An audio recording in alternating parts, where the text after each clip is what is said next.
안녕하세요. 25년간 부부 상담을 진행해온 김성애 박사입니다. 오늘은 제게 상담을 받으러 온 72세 김동수 씨의 사례를 소개하려 합니다. 그는 아내로부터 당신과 함께 있으면 마음이 편해라는 말을 듣기까지 3개월이 걸렸습니다. 혹시 요즘 아내가 예전과 달라졌다고 느끼신 적이 있나요? 특히 부부관계의 친밀함이 예전 같지 않다고 느낀다면 오늘의 내용이 도움이 될 수 있습니다. 저는 오랜 상담을 통해 한 가지 중요한 사실을 발견했습니다. 바로 이 변화의 이유를 이해하면 60에서 70대 부부도 다시 깊은 유대와 친밀감을 회복할 수 있다는 점입니다. 어떤 남성들은 이렇게 이야기합니다. 싸운 것도 아닌데 밤에 다가가면 아내가 조용히 등을 돌립니다. 그때 느껴지는 거리감과 허전함은 크죠. 겉으로는 괜찮아라고 말하지만 그 말투에는 예전의 따뜻함이 없습니다. 몸이 굳어가는 느낌마저 들 때 많은 분들이 혼란스러워합니다. 내가 뭘 잘못했나? 너무 성급했나? 이젠 아내가 나를 싫어하는 걸까? 하지만 상담을 통해 확인한 결과 문제는 대부분 남편의 잘못이 아닙니다. 단지 많은 분들이 60대 이후 여성의 신체적, 정서적 변화를 제대로 이해하지 못했을 뿐입니다. 연구에 따르면 여성은 60대 이후 호르몬 변화로 인해 이전과는 다른 방식으로 반응합니다. 이 신호를 읽지 못하면 관계가 점점 멀어질 수 있지만 반대로 이를 이해하면 다시 가까워질 수 있습니다. 예를 들어 제 상담 사례 중 67세 김철수 씨는 아내가 자신을 피한다며 걱정했습니다. 그러나 제가 알려드린 방법을 실천한 뒤 아내가 먼저 다가오기 시작했다고 합니다. 71세 박영수 씨 또한 40년 만에 처음으로 아내가 눈을 마주치며 웃었다고 이야기했습니다. 이분들이 특별한 것은 아닙니다. 단지 여성의 변화를 인식하고 그 신호를 올바르게 해석한 것뿐입니다. 첫 번째 신호는 몸짓입니다. 아내가 등을 돌린다고 해서 거부하는 것은 아닙니다. 호르몬 변화로 인해 심리적, 신체적 준비 시간이 필요하다는 신호일 수 있습니다. 이때는 조급해하지 말고 기다림과 함께 안정감을 주는 신호를 보내는 것이 중요합니다. 두 번째 신호는 말투의 변화입니다. 괜찮아라는 말을 하더라도 평소보다 무겁거나 건조하게 들린다면 이는 스트레스나 불안감의 표현일 수 있습니다. 이는 남편을 탓하는 감정이 아니라 자신의 몸의 변화를 부끄러워하는 마음에서 비롯된 경우가 많습니다. 세 번째 신호는 눈빛입니다. 아내가 눈을 마주치지 않는 것은 사랑이 식어서가 아니라 자존감의 저하 때문일 수 있습니다. 이젠 예전 같지 않은 내가 당신을 만족시킬 수 있을까? 이런 불안이 눈을 피하게 만듭니다. 하지만 이 신호들을 이해하고 존중하면 관계는 분명 변화할 수 있습니다. 많은 여성들이 여전히 남편과의 친밀함을 원하지만 표현 방법을 몰라서 멀어질 뿐입니다. 지금 이 순간에도 누군가는 아내의 등을 바라보며 혼자 한숨 짓고 있을지 모릅니다. 그러나 그 시작은 오해가 아닌 이해에서부터 바꿀 수 있습니다. 많은 분들이 그 상황을 어떻게 해야 할지 모르겠다고 말씀하십니다. 하지만 혼자만의 고민이 아닙니다. 제 상담실을 찾는 60에서 70대 남성분들 대부분이 같은 문제를 겪고 계십니다. 그 원인은 생각보다 명확합니다. 핵심은 호르몬 변화와 심리의 상관관계에 있습니다. 아내는 여전히 남편을 사랑하고 관계를 유지하고 싶어 합니다. 단지 그 마음을 표현할 신체적, 정서적 준비가 충분하지 않은 상태일 뿐입니다. 이때 남편이 해야 할 역할은 그 준비 과정을 도와주는 것입니다. 이와 같은 부부간 이해를 높이는 정보에 관심이 있으시다면 앞으로도 관련 내용을 지속적으로 전해드리겠습니다. 이제 아내가 관계를 회피하는 진짜 이유를 살펴보겠습니다. 혹시 최근 아내의 샤워 시간이 길어지거나 잠들기 전 화장실에서 보내는 시간이 늘었다고 느끼신 적이 있나요? 25년간의 상담 경험으로 보면 이러한 변화는 단순한 우연이 아닙니다. 이는 신체적 변화와 심리적 불안이 동시에 작용하는 과정일 수 있습니다. 많은 남성분들이 아내가 관계를 피하는 이유를 단순히 성욕 감소로 해석합니다. 그러나 실제로는 별표 부끄러움이 아니라 두려움 별표에서 비롯되는 경우가 많습니다. 폐경 이후 에스트로겐 감소로 인해 질벽이 얇아지고 건조함이 심해집니다. 이로 인해 신체는 본능적으로 방어적인 반응을 보이게 되며 이는 거절 의사와는 다른 생리적 현상입니다. 또한 아내의 머릿속에는 이런 생각이 반복될 수 있습니다. 혹시 냄새가 나면 어쩌지? 남편이 불쾌하게 느끼면 어떡하지? 이 나이에 이런 걸 하는 게 괜찮을까? 이러한 불안이 누적되면 신체적 긴장과 스트레스가 커지고 관계를 더욱 어렵게 만듭니다. 인천 연수구의 68세 이순자님의 사례를 예로 들 수 있습니다. 이순자님은 남편이 다가올 때마다 피곤하다, 머리가 아프다며 회피했다고 합니다. 하지만 원인은 단순한 거부가 아니라 신체 변화에 대한 불안과 자존감 저하였습니다. 어느 날 남편이 괜찮을까? 손만 잡아도 돼? 라고 조심스럽게 물었을 때 그 한마디가 이순자님에게는 존중받는 느낌으로 다가왔고 오랜 긴장이 완화되었다고 합니다. 이처럼 아내의 두려움은 3가지 주요 요인으로 나눌 수 있습니다. 신체적 두려움. 폐경 후 에스트로겐 감소로 인해 질건조증과 피부 탄력 저하가 발생합니다. 연구에 따르면 폐경기 이후 여성의 약 90%가 이러한 증상을 경험합니다. 심리적 두려움. 예전만큼 반응하지 못해 남편이 실망할까 봐 두려워집니다. 이로 인해 관계 자체를 회피하려는 경향이 생길 수 있습니다. 물리적 불편함에 대한 두려움. 균열의 감소로 인해 실제 관계 시 통증이나 불편함이 생길 수 있습니다. 그러나 이런 문제를 솔직히 표현하기는 쉽지 않습니다. 부끄럽기도 하고 이해받지 못할까 하는 불안이 따르기 때문입니다. 그럼에도 불구하고 많은 연구와 상담 사례가 보여주듯 아내의 마음 깊은 곳에는 여전히 사랑하고 사랑받고 싶은 욕구가 존재합니다. 다만 그 감정을 어떻게 표현해야 할지 어려움을 겪을 뿐입니다. 대구 수성구에 사는 70세 김영희 님의 사례가 있습니다. 오랜 시간 남편과 거리를 두고 지내던 중 남편이 이렇게 말했다고 합니다. 당신이 편한 대로 해. 억지로 하지 않아도 괜찮아. 옆에 있어 주기만 해도 고마워. 그 말을 들은 김영희 님은 처음으로 마음이 놓였다고 했습니다. 이런 심리적 안정감을 별표 정서적 회복의 시작 별표이라고 부릅니다. 이후 두 사람의 관계는 점차 자연스럽게 가까워졌다고 합니다. 아내가 진정으로 원하는 것은 강요나 성급함이 아니라 이해와 안정감입니다. 심리학적으로 볼 때 배우자가 안전하다고 느끼기 위해서는 몇 가지 조건이 필요합니다. 첫째, 예측 가능성입니다. 갑작스러운 접촉이나 예상치 못한 요구는 오히려 긴장과 위축을 불러일으킬 수 있습니다. 둘째, 선택권의 존중입니다. 아내가 언제든 거절할 수 있다는 인식이 있어야 스트레스가 줄어들고 심리적 여유가 생깁니다. 그렇다면 이러한 불안과 두려움을 어떻게 완화할 수 있을까요? 이제 그 구체적인 방법을 살펴보겠습니다. 많은 남성들이 입맞춤을 시작하자마자 곧바로 성적 접촉으로 넘어가거나 짧은 애무 후 본격적인 관계를 시도합니다. 하지만 25년간의 상담 경험으로 볼 때 이는 여성의 신체적 신경학적 반응을 충분히 이해하지 못한 접근일 가능성이 높습니다. 60대 이후의 성은 단순한 기술의 문제가 아닙니다. 이는 호르몬과 신경계의 과학적 상호작용에 기반한 과정입니다. 여성의 신체 반응은 단순한 자극에 의해 즉각적으로 일어나지 않습니다. 특히 60대 이후에는 신경계와 호르몬 변화로 인해 감정의 순서와 자극의 리듬이 매우 중요합니다. 신경생리학적 분석에 따르면 여성의 감정은 예측 가능한 신경 경로를 따라 활성화됩니다.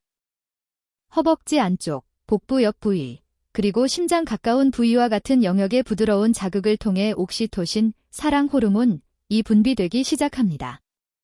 이 호르몬은 신뢰감과 유대감을 강화시키며 관계의 질을 높이는 중요한 역할을 합니다. 즉, 깊은 친밀감은 강한 자극이 아니라 리듬, 멈춤, 기다림 속에서 형성됩니다.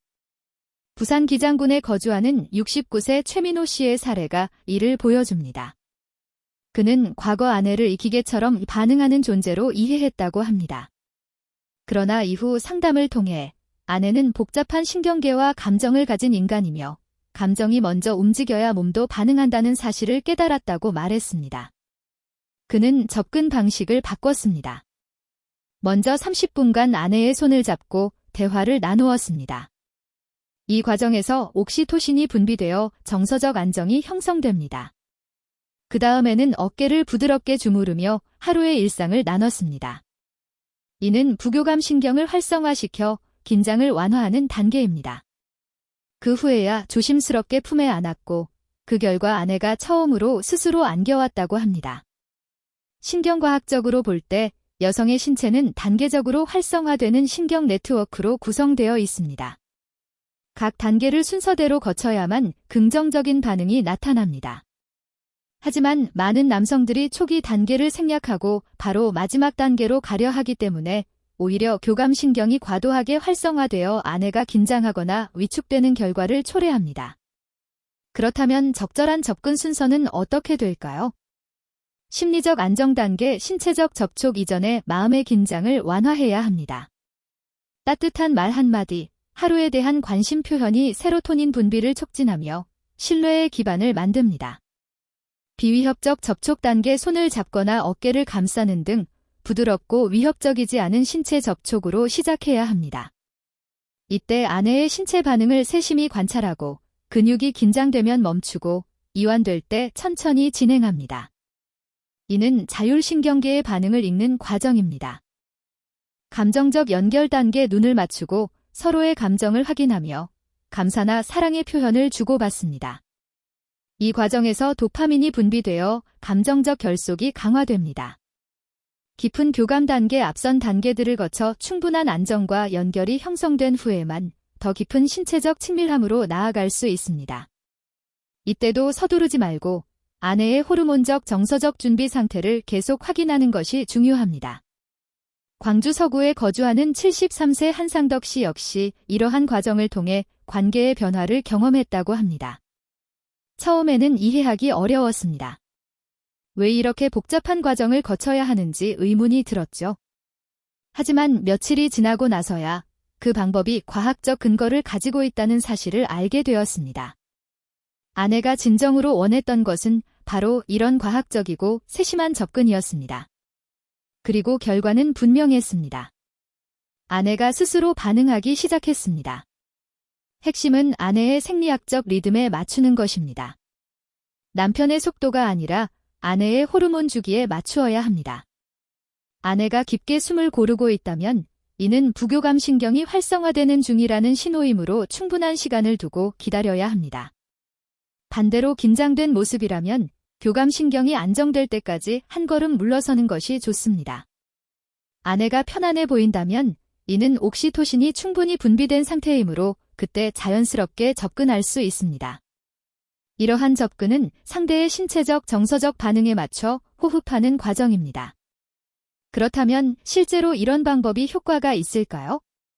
이를 입증한 실제 사례를 소개하겠습니다. 제 상담자 중 한 분인 경남 거창의 72세 김동수 씨는 결혼 47년 차입니다. 최근 몇 년 동안 아내와의 신체적 교감이 거의 없었다고 하셨습니다. 초기 상담에서 그는 이렇게 말했습니다. 저는 그냥 예전처럼 하면 되는 줄 알았습니다. 그게 아내를 위한 거라고 생각했습니다. 하지만 아내는 늘 말이 없었습니다. 분석 결과 전형적인 의사소통 단절 사례로 볼 수 있었습니다. 어느 날 밤, 김동수 씨가 평소처럼 다가가자 아내는 조용히 등을 돌렸습니다. 그 순간 그는 내가 무엇을 잘못하고 있는 걸까? 라는 의문을 갖게 되었다고 합니다. 그는 인터넷에서 노년기 부부관계에 관한 자료를 찾아보기 시작했고 그중 특히 인상 깊었던 문장이 있었습니다. 60대 이후 여성은 호르몬 변화로 인해 무엇보다 안정감을 먼저 느껴야 한다. 그는 그날 이후 제가 제시한 가이드라인을 충실히 따르기 시작했습니다. 먼저 자신을 점검했습니다. 구강 위생 상태, 체취, 복장의 단정함 등을 확인했고 아내에게 접근하는 방식 역시 근거 중심으로 바꾸었습니다. 그날 밤, 김동수 씨는 평소와 다른 행동을 했습니다. 먼저 욕실에서 철저히 개인 위생을 관리했습니다. 이는 상대방에 대한 기본적 배려의 표현입니다. 그리고 침실의 밝은 조명 대신 간접 조명만 켰습니다. 밝은 조명은 여성의 자의식을 자극해 불편함을 줄 수 있기 때문입니다. 이후 아내가 침대에 누워있을 때 그는 조심스럽게 다가가 이렇게 말했습니다. 오늘은 그냥 당신 손만 잡고 싶어요. 이것은 사전 동의를 구하는 의사소통 기법입니다. 아내는 놀란 표정을 지었지만 거부하지 않았습니다. 오히려 고개를 끄덕이며 손을 내밀어 주었다고 합니다. 그날 밤 김동수 씨는 실제로 손만 잡고 잤습니다. 성급히 다음 단계로 넘어가지 않았습니다. 이를 단계적 접근법이라고 합니다. 다음 날 밤도 마찬가지였습니다. 손을 잡은 채 하루 있었던 일을 나누며 대화를 이어갔습니다. 이것은 정서적 유대감을 강화하는 과정이었습니다. 며칠 후 아내는 이렇게 말했습니다. 당신 요즘 달라졌네요. 이는 긍정적 변화의 인식을 의미합니다. 약 일주일이 지난 후 아내에게서 생리적 변화가 나타났습니다. 처음으로 자연스럽게 눈을 감고 남편의 손길을 받아들였다고 합니다. 김동수 씨는 그 순간을 이렇게 표현했습니다. 그때 처음 느꼈습니다. 아내가 나를 신뢰하기 시작했다는 거요. 그는 이전까지의 관계가 의무감 속에 이루어졌다는 사실을 깨달았고 이번에는 상호 신뢰와 존중을 기반으로 한 변화임을 확인했습니다. 그날 김동수 씨는 아내가 진심으로 받아들이는 반응을 느꼈다고 말했습니다. 뇌과학적으로 이는 옥시토신과 도파민이 동시에 분비된 상태로 신뢰와 만족감이 함께 형성되는 순간입니다. 그 후로 부부의 관계는 이전과 달라졌습니다. 물론 매일 같은 변화를 경험한 것은 아니지만 이전과 비교할 수 없을 만큼 가까워졌다고 합니다. 아내의 태도에도 변화가 있었습니다. 예전에는 회피하던 아내가 이제는 먼저 다가오고 손을 잡거나 안아달라고 표현하기도 했습니다. 김동수 씨가 가장 인상 깊게 기억하는 순간은 아내가 이렇게 말했을 때였습니다. 당신과 함께 있으면 안전해요. 그에게는 이 한마디가 47년간의 결혼 생활 중 가장 큰 성과였습니다. 그는 지금 다른 부부들에게 이렇게 조언합니다. 조급해하지 마세요. 아내는 기계가 아니라 복잡한 신경체계를 가진 사람입니다. 감정이 안정되어야 신체적 반응도 따라옵니다. 그는 또한 강조했습니다. 가장 중요한 것은 근거 있는 존중입니다. 아내를 하나의 인격체로 대하는 마음, 그것이 모든 변화의 출발점입니다. 이러한 변화가 단순한 우연은 아닙니다. 다른 사례에서도 유사한 결과가 관찰되었습니다. 제 또 다른 상담자, 수원에 사는 69세 장인호 씨는 전형적인 급한 성격의 소유자였습니다. 일, 식사, 대화, 그리고 부부 관계까지 모든 것이 빠른 편이었습니다. 이를 성급성 행동 패턴이라고 합니다. 그는 아내와의 관계에서도 속도를 중시했습니다. 옷을 급히 벗기거나 빠른 신체 접촉을 시도하는 것을 열정의 표현이라고 생각했습니다. 그러나 결과는 반대였습니다. 아내는 점점 관계를 회피하기 시작했습니다. 처음에는 피곤하다, 두통이 있다, 내일 하자 등의 이유를 댔고 이후에는 먼저 취침하거나 거실로 자리를 옮겼습니다. 이는 회피성 행동 패턴으로 해석됩니다. 처음에 장 씨는 이유를 이해하지 못했습니다. 내가 이렇게 적극적인데 왜 피할까? 혹시 다른 이유가 있는 건 아닐까? 그는 의심과 불신에 휩싸였고 이는 인지 편향, 코그니티브 바이어스의 전형적 예로 볼 수 있습니다. 그러던 중 아내가 감정적으로 분노를 표출했습니다. 당신은 항상 급해. 나는 준비할 시간도 없어. 그제야 그는 자신의 행동이 아내의 특성과 생리적 반응을 고려하지 않았음을 깨달았습니다. 하지만 어떻게 바꿔야 할지 몰랐기에 저는 그에게 3주간의 완전한 중단, 성적 요구 금지를 권했습니다. 대신 비성적 신뢰 회복 과정을 제안했습니다. 매일 저녁 아내에게 단순한 근육 이완 마사지를 해주고 감정적 지지를 표현하는 방식이었습니다. 오늘도 덕분에 따뜻했어요. 고마워요. 수고했어요. 이 접근은 신체 접촉을 통한 정서적 안정 유도의 목적이 있었습니다. 처음에는 두 사람 모두 어색했지만 며칠이 지나자 점차 익숙해졌습니다. 아내는 점점 편안해했고 마사지를 받으며 자연스럽게 하루의 일을 나누기 시작했습니다. 이는 정서적 친밀감의 회복 신호로 볼 수 있습니다. 2주가 지나자 아내의 표정이 부드러워지고 남편을 바라보는 눈빛에도 변화가 나타났습니다. 이는 신뢰도의 회복을 의미합니다. 3주째 되는 날 밤, 장 씨가 평소처럼 마사지를 하던 중 아내가 손을 잡고 말없이 자신의 허벅지 위에 올려놓았습니다. 이는 자발적 동의 신호, 발런테리 컨센트로 해석됩니다. 그는 그 순간을 매우 인상 깊게 기억한다고 말했습니다.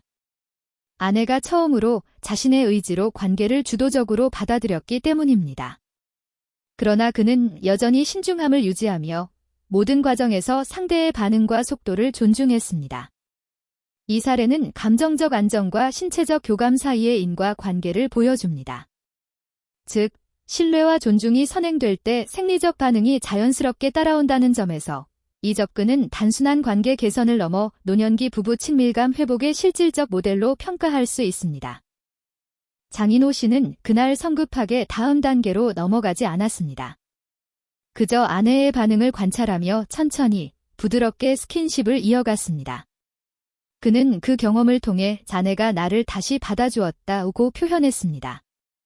단순한 신체적 반응이 아니라 정서적 신뢰의 회복이 이루어진 순간이었습니다. 이 시점에서 옥시토신 분비가 안정적으로 이루어지는 단계, 즉 신뢰 기반의 친밀감이 형성된 상태로 볼 수 있습니다. 하지만 이러한 변화는 개인차가 있습니다. 다음은 또 다른 사례입니다. 서울 마포에 거주하는 74세 박상철 씨 부부는 결혼 48년 차입니다. 아내 은숙 씨 72세는 폐경 이후 신체 변화로 인해 점차 신체적 접촉을 피하기 시작했습니다. 특히 에스트로겐 감소로 인한 질 건조증이 심해지면서 관계 시 불편함을 느꼈고 이후 점차 관계 자체를 회피하게 되었습니다. 이는 성적 회피 반응으로 분류됩니다. 박 씨는 처음에는 이를 이해하려고 노력했습니다. 억지로 상황을 만들기보다 아내의 불편함을 존중했습니다. 그러나 시간이 지나면서 신체적 접촉이 사라지고 부부 관계는 점차 정서적 거리감을 보이기 시작했습니다. 그는 이 상태가 지속되는 것은 바람직하지 않다고 판단했지만 어떻게 접근해야 할지 확신이 없었습니다. 그러던 중 그는 새로운 방식을 시도했습니다. 이 접근은 비강압적 비성적 친밀감 회복법으로 근거 중심의 상담 지침에 기반했습니다. 그는 아내의 손을 잡고 이렇게 말했습니다. 오늘은 그냥 꼭 붙어서 자자. 그 말에는 어떠한 요구나 조건도 없었습니다. 단지 안정과 신뢰를 위한 비성적 접촉이었습니다. 은숙 씨는 놀랐지만 거부하지 않았습니다. 그날 밤 두 사람은 실제로 아무런 요구 없이 함께 잠들었고 박 씨는 아내의 등을 부드럽게 어루만지며 안정 호르몬, 옥시토신, 분비를 유도했습니다.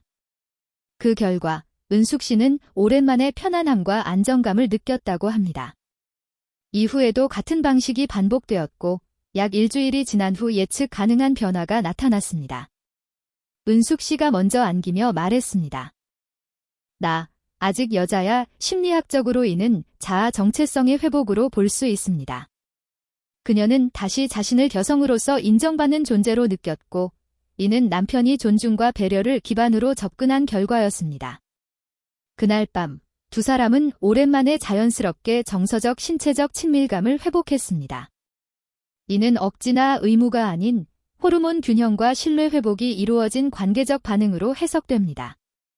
그 후로 은숙 씨는 예전처럼 회피하지 않았고 오히려 때때로 먼저 다가오는 변화를 보였습니다. 박 씨는 그 경험을 이렇게 요약했습니다. 48년을 함께했지만 진짜 사랑은 그때부터였습니다. 이 사례는 단순한 관계 회복을 넘어 새로운 관계 역학의 형성을 보여줍니다. 지금까지 살펴본 세 사례 모두 한 가지 공통점을 지닙니다. 그것은 존중 기반의 단계적 접근입니다. 이 원칙은 생리학, 신경과학, 심리학의 근거에 의해 검증된 방식입니다. 25년간의 상담 경험에 따르면 관계 회복을 위한 핵심 원칙은 다음 5가지로 요약할 수 있습니다. 청결과 자기관리, 구강위생 및 신체관리로 기본적 배려를 실천합니다. 조명 조절, 강한 조명 대신 간접 조명을 사용해 심리적 안정감을 제공합니다. 사전 동의와 소통 모든 접촉은 상대의 동의를 기반으로 합니다. 단계적 접근 강압이나 급한 전개 대신 신체 정서적 단계를 구분해 진행합니다. 감정 부위 우선 성기 중심이 아닌 감정적 교감 부위, 손, 어깨, 심장 근처 등부터 시작합니다. 이 5가지 원칙은 단순한 조언이 아니라 검증된 관계 회복의 핵심 메커니즘으로 확인된 내용입니다. 지금부터 소개할 방법들은 복잡하지 않습니다. 그러나 이 단순한 원칙들이 배우자의 호르몬 밸런스와 정서 반응을 변화시킬 수 있습니다. 키캡일 구강 위생 확인. 배우자에게 다가가기 전 먼저 구강 청결을 점검하세요. 이는 단순한 위생 차원을 넘어 배려 신호로 인식됩니다. 상대는 당신이 자신을 위해 준비했다는 사실을 무의식적으로 감지하며 신경계 수준에서 안정 반응을 보이게 됩니다. 키캡이 조명 조절. 너무 밝은 조명은 교감신경을 자극해 긴장감을 높입니다. 따라서 간접 조명이나 촛불처럼 부드러운 빛을 사용하는 것이 좋습니다. 이런 환경은 부교감신경을 활성화시켜 배우자가 심리적 안정감을 느끼도록 돕습니다. 키캡 3. 사전 동의 접촉 전에는 반드시 동의를 구하세요. 손잡아도 될까? 안아도 괜찮을까? 같은 간단한 질문이 좋습니다. 이는 상대에게 선택권과 존중감을 제공하며 관계 전반의 신뢰를 형성합니다. 키캡 4. 단계적 접근. 성급하게 신체 중심으로 이동하지 마세요. 손, 팔, 어깨, 목 등 비성적 부위부터 점진적으로 접촉 범위를 확장하는 것이 바람직합니다. 상대의 생리적 정서적 반응을 세심하게 관찰하며 천천히 나아가는 것이 핵심입니다. 키캡 5. 감정 부위. 우선 신체적 교감보다 감정적 교류가 우선입니다. 따뜻한 말 한마디, 오늘 하루 어땠어요? 같은 질문은 세로토닌 분비를 촉진하여 배우자의 정서적 안정에 도움이 됩니다. 이 5가지를 실천한 사례로 대구 달서구에 거주하는 오성아 씨, 65세의 이야기가 있습니다. 그는 처음엔 이 과정을 복잡하게 느꼈지만 일주일 후 놀라운 변화를 경험했습니다. 42년 만에 아내가 먼저 손을 잡았다는 것입니다. 이 방법은 정해진 순서대로 진행해야 합니다. 단계를 건너뛰면 신경계가 다시 긴장 상태로 돌아갈 수 있습니다. 또한 일관성과 지속성이 중요합니다. 적어도 2주 이상 꾸준히 실천해야 배우자의 뇌가 변화가 진짜임을 인식하게 됩니다. 신경과학적으로 새로운 행동 패턴이 형성되려면 약 21일이 필요하다고 알려져 있습니다. 따라서 조급해하지 말고 반응이 느리더라도 꾸준히 유지해야 합니다. 특히 60세 이후에는 신경 반응 속도가 느려지지만 한번 안정되면 그 효과는 오래 지속됩니다. 이러한 노력의 결과는 분명히 나타납니다. 69세 김순희 씨 부부의 사례에서 남편이 위해 접근법을 실천한 이후 김 씨는 남편이 달라졌다고 말했습니다. 이전에는 남편의 접근이 두려움으로 인식되어 교감신경이 활성화되었지만 이제는 존중받고 있다는 안정감이 뇌에서 감지되었다고 합니다. 그 결과 불안 대신 신뢰와 기대가 자리 잡게 되었습니다. 서울 노원구의 71세 한미숙 씨 또한 비슷한 변화를 경험했습니다. 그녀는 남편이 나를 강요하지 않는다는 확신이 생기자 오히려 내가 먼저 다가가게 되었다고 말했습니다. 즉, 신경계는 배우자의 태도에 따라 완전히 다른 방식으로 반응한다는 것입니다. 이러한 사례들은 공통적으로 하나의 결론을 보여줍니다. 당신이 아내를 대하는 방식이 아내의 신경계 반응을 결정한다. 사랑의 호르몬은 나이와 상관없이 존재합니다. 60대, 70대 이후에도 옥시토신과 세로토닌은 여전히 분비되며 오히려 경험과 신뢰를 바탕으로 더 깊고 안정된 관계를 만들어갈 수 있습니다. 노년기는 관계의 끝이 아니라 서로를 이해하고 회복할 수 있는 두 번째 황금기입니다. 이 시기는 젊을 때보다 더 성숙하게 배려하고 기다리고 존중할 수 있는 시기입니다. 이제 오늘의 핵심 5가지를 다시 정리하겠습니다. 구강위생 점검하기, 간접 조명 활용하기, 사전 동의 구하기, 단계적 접근 유지하기, 감정 부위부터 교감하기. 이 5가지를 2주간 꾸준히 실천해 보세요. 배우자의 반응은 점진적으로 달라질 것입니다. 그녀는 다시 당신을 신뢰하며 진심으로 사랑하는 시선으로 바라보게 될 것입니다. 연구 결과에 따르면 노년의 사랑은 결코 끝나지 않습니다. 오늘이 바로 그 새로운 시작입니다. 이 영상이 도움이 되셨다면 좋아요와 구독, 알림 설정으로 함께 해주세요. 여러분의 경험과 변화를 댓글로 나누어 주시면 더 많은 이들에게 회복의 희망을 전할 수 있습니다. 당신의 행복한 노년, 그 따뜻한 변화를 응원합니다.